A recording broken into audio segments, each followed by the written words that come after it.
Assalamualaikum warahmatullahi wabarakatuh. Halo, perkenalkan saya Saskia Nadila Arani, mahasiswa manajemen 2016 dari Universitas Negeri Padang. Di sini saya akan menjelaskan sedikit materi mengenai asuransi kebakaran dari mata kuliah manajemen risiko.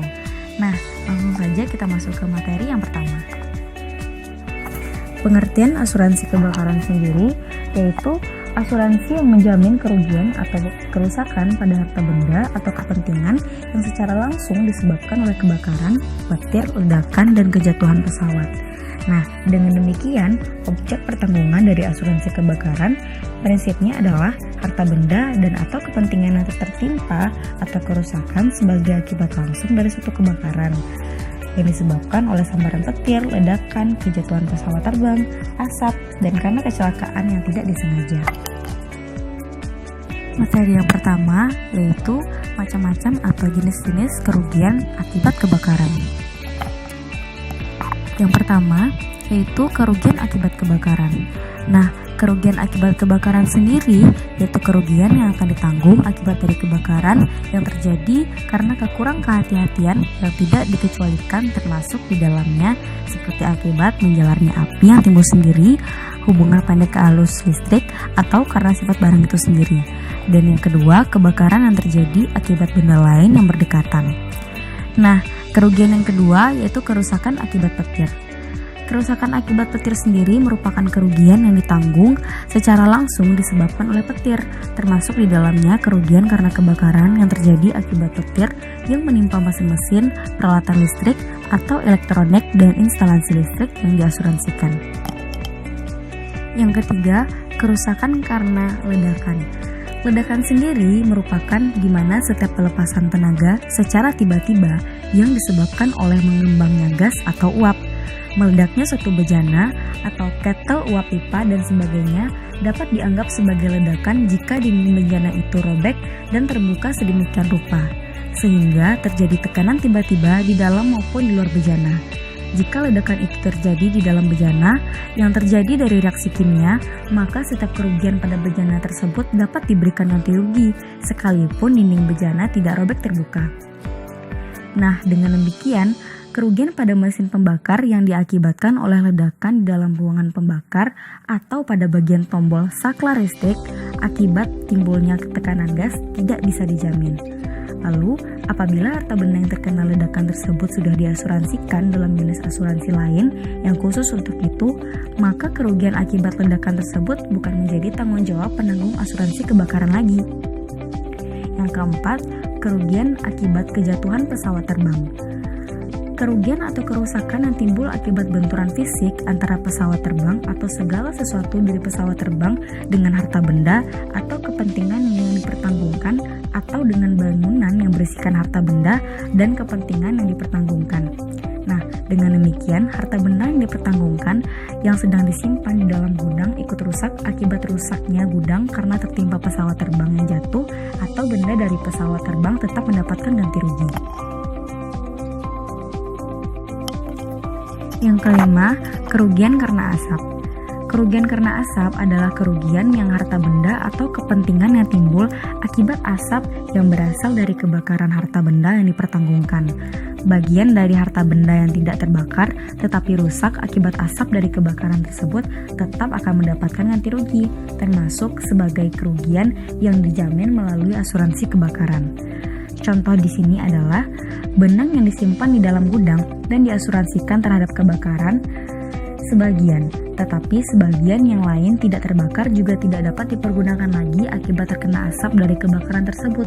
Maka kerugian yang menimpa benang yang tidak terbakar tetap mendapatkan ganti rugi sesuai dengan polis asuransi. Nah, dalam asuransi kebakaran, ada beberapa hal yang termasuk di dalam pengecualian atau risiko yang dikecualikan atau tidak mendapatkan ganti rugi dalam asuransi kebakaran. Nah, apa-apa saja hal yang tersebut? Yang pertama, secara langsung disebabkan oleh kebakaran atau ledakan dari api yang timbul sendiri atau self-combustion atau hubungan arus pendek short circuit atau sifat dari barang itu sendiri yang mudah terbakar, dan pencurian atau kehilangan pada saat dan setelah terjadinya peristiwa yang diasuransikan. Yang kedua, secara langsung atau tidak langsung yang disebabkan oleh suatu akibat dari yang pertama kesengajaan bertanggung, di mana kesengajaan pelayan atau karyawan tertanggung atas perbuatan yang disengaja oleh orang lain dengan dasar perintah tertanggung. Yang kedua, kebakaran hutan, semak, alang-alang, dan gambut. Yang ketiga, perang penyerbuan, aksi musuh, permusuhan atau kegiatan yang menyerupai suasana perang. Yang keempat, reaksi nuklir termasuk tetapi tidak terbatas pada reaksi nuklir, ionisasi, fusi, fisi, atau pencemaran radioaktif, tanpa memandang apakah itu terjadi di dalam atau di luar bangunan utama. Selanjutnya, kerusuhan, pemogokan, tertabrak kendaraan, tanah longsor, dan yang lain-lainnya. Dan yang terakhir, segala macam bentuk gangguan usaha gempa bumi atau bencana alam. Selanjutnya, harta benda dan kepentingan yang dikecualikan dalam mendapatkan pergantian rugi dari asuransi kebakaran. Ada beberapa harta benda atau kepentingan yang dikecualikan atau ditanggungkan dalam asuransi kebakaran, kecuali bila harta benda atau kepentingan tersebut secara tegas dinyatakan lain dalam ikhtisar pertanggungan. Harta benda atau kepentingan lain yang tidak dijamin tersebut antara lain seperti barang-barang orang lain yang disimpan atau dititipkan atas dasar kepercayaan atau dasar komisi. Yang kedua, logam mulia, perhiasan, batu permata, dan batu mulia. Yang ketiga, barang antik atau barang seni. Yang keempat, segala macam naskah, rencana, gambar, desain, pola, model, atau tuangan dan cetakan. Dan yang terakhir, efek, obligasi, saham atau segala macam surat berharga dan dokumen, perangko material dan pita cukai, uang kertas serta uang logam, buku-buku usaha, dan catatan-catatan sistem pada komputer. Nah, dalam mendapatkan pergantian kerugian atas asuransi kebakaran, ada beberapa syarat atau ketentuan yang berlaku umum dalam penutupan asuransi kebakaran. Yang pertama adalah pembayaran premi, di mana mengenai kewajiban tertanggung untuk menyelesaikan pembayaran premi asuransi kepada penanggung berlaku ketentuan seperti menyimpang dari pasal 257 KUHD yang berisikan perjanjian tertanggung ada seketika setelah hal itu diadakan. Hak dan kewajiban kedua belah pihak dari penanggung dan dari tertanggung berjalan mulai saat itu, bahkan sebelum polis ditandatangani. Tanpa mengurangi ketentuan yang diatur dalam poin 2 di bawah adalah prasyarat dari tanggung jawab penanggung atas risiko yang diasuransikan, yaitu bahwa premi yang terutang harus dibayar lunas dan secara nyata telah diterima seluruhnya oleh pihak penanggung dengan beberapa ketentuan. Yang kedua adalah pertanggungan lain, di mana bila harta benda dan atau kepentingan yang diasuransikan sudah akan diasuransikan pada jenis atau lembaga asuransi yang lain, maka akan diberlakukan ketentuan seperti pada waktu perjanjian pertanggungan dibuat, tertanggung harus memberitahu penanggung segala pertanggungan lain atas harta benda atau kepentingan yang sama. Sebaliknya, jika kemudian tertanggung juga menutup pertanggungan lain atas harta benda atau kepentingan yang sama, hal itu pun wajib diberitahukan kepada penanggung. Yang ketiga, perubahan risiko, di mana jika terhadap harta benda yang dijamin terjadi perubahan baik fisik maupun peruntukan sehingga tertanggung tahu atau seharusnya tahu bahwa perubahan tersebut membawa perubahan atau peningkatan besarnya risiko potensial, maka tertanggung harus memberitahu kepada penanggung selambat-lambatnya dalam waktu 7 hari kalender sejak adanya perubahan tersebut. Dan yang terakhir adalah pindah tangan dan pindah tempat. Apabila yang dipertanggungkan adalah perabot rumah tangga atau barang-barang lain, maka jika barang-barang tersebut dipindahkan ke ruangan lain atau ke tempat bangunan lain selain yang disebutkan dalam polis, pertanggungan ini tidak menjadi berlaku kecuali bila penanggung sebelumnya sudah menyetujui hal tersebut dan mencantumkan persetujuan tersebut dalam lampirannya. Setelah pihak tertanggung mengetahui atau pada waktu yang ia anggap seharusnya sudah mengetahui adanya timbul kerugian atau kerusakan atas harta benda dan kepentingan yang dipertanggungkan, maka ia memiliki kewajiban yang terjadi saat kerugian atau kerusakan itu berlangsung, dan diantaranya seperti segera memberitahukan hal itu kepada penanggung, lalu selambat-lambatnya dalam waktu 7 hari kalender memberikan keterangan tertulis yang memuat hal ikhwal yang diketahuinya tentang kerugian atau kerusakan itu. Nah, di samping itu, pada waktu yang terjadi kerugian atau kerusakan akibat peril, tertanggung wajib melakukan usaha sedapat mungkin dalam menyelamatkan dan menjaga harta benda atau kepentingan yang dipertanggungkan serta mengizinkan orang lain menyelamatkan dan menjaga harta benda atau kepentingan yang bersangkutan. Setelah itu, memberikan bantuan sepenuhnya kepada penanggung atau wakilnya atau pihak lain yang ditunjuk untuk melakukan penelitian atas kerugian untuk kerusakan yang terjadi. Dan terakhir, menjaga keselamatan harta benda atau kepentingan yang dipertanggungkan yang masih bernilai.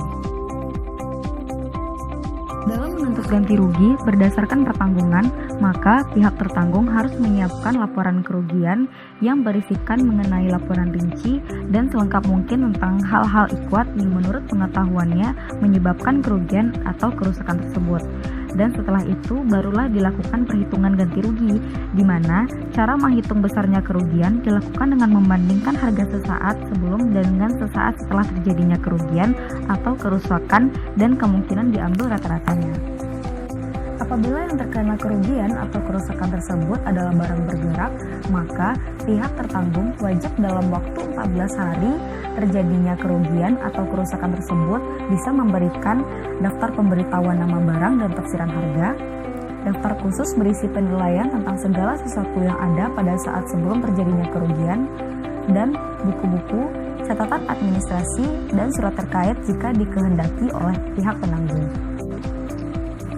Apabila terjadi kerugian atau kerusakan atas harta benda yang dipertanggungkan, maka tertanggung atas permintaan penanggung wajib memberitahukan secara tertulis segala pertanggungan lain yang sedang berlaku atas harta benda atau kepentingan yang sama pada saat terjadinya kerugian atau kerusakan. Dan bila tertanggung tidak memenuhi permintaan tersebut, maka haknya atas ganti rugi akan menjadi hilang. Hal ini telah diatur dalam ketentuan pasal 277 ayat 1 KUHD yang dimana berbunyi, bila berbagai pertanggungan diadakan dengan itikat baik terhadap satu barang saja dan dengan yang pertama ditanggung nilai yang penuh, hanya inilah yang berlaku dan penanggung berikut akan dibebaskan.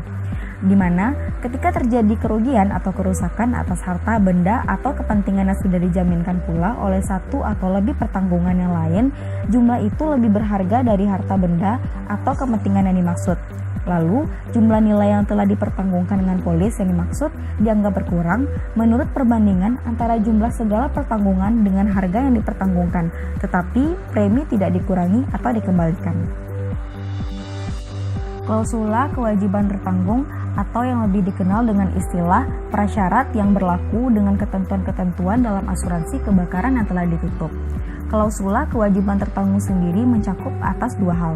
Yang pertama, kewajiban yang berkaitan dengan kepemilikan pengelolaan gudang, dan yang kedua, mengenai penyimpanan barang-barang berbahaya terhadap api.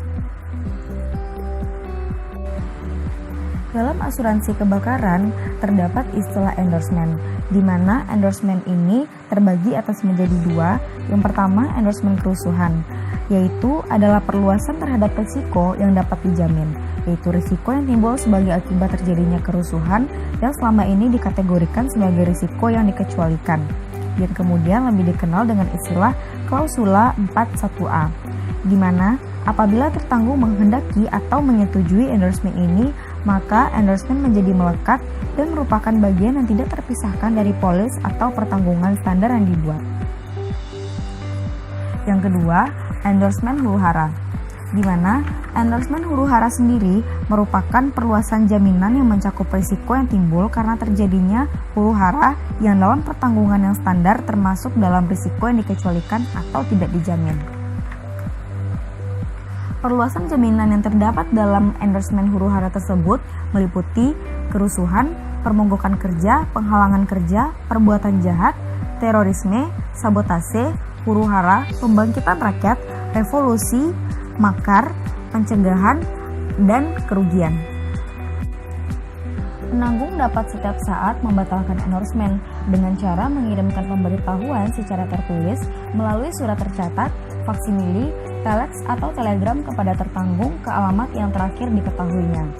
Lalu selanjutnya, penanggung bebas dari segala kewajiban berdasarkan endorsement ini setelah 3 kali 24 jam terhitung sejak tanggal pengiriman di mana pemberitahuan tertulis tersebut pukul 12 siang waktu setempat dan objek pertanggungan berada.